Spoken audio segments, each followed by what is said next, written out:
Well, as a new voter, I'm actually very excited because my voice is actually going to be heard for once. It's not just going to be some petty thing at school or on a sports team. I'm actually going to be heard for once.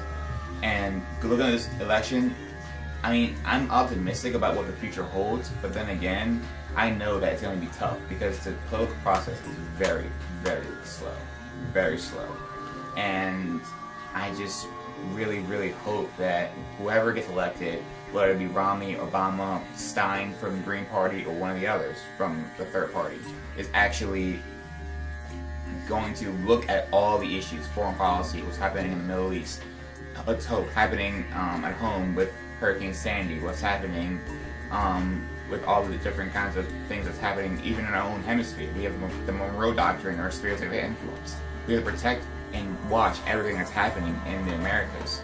So there's a lot to look at, there's a lot to know of, but I'm just really, really, really, really hoping that everybody, even Congress, even the local delegates.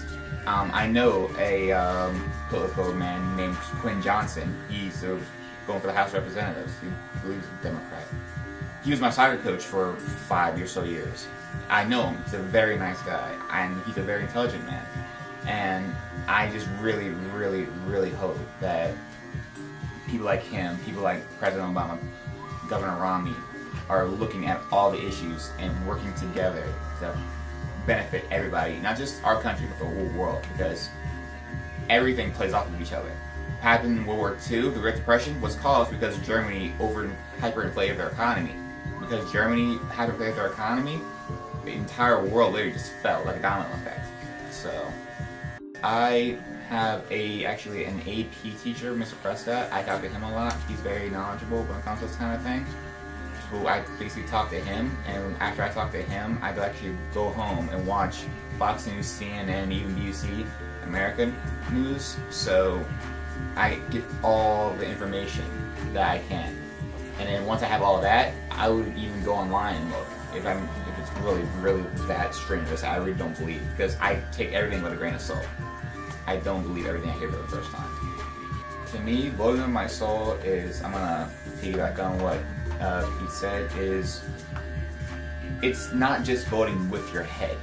Yes, you want to look at all the issues, but it's also, you gotta look at how you feel inside about that person, how you feel emotionally about whatever they're saying, about the war in Iraq, about, well, not the war in Iraq, the war in Afghanistan, what's happening in the Middle East with Iran and Israel, what's happening at home on the domestic front with our troops coming back, with the national debt, with China.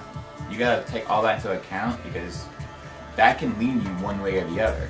Because you can have a Republican viewpoint on the debt, but have a liberal viewpoint on the wars. So it's very, very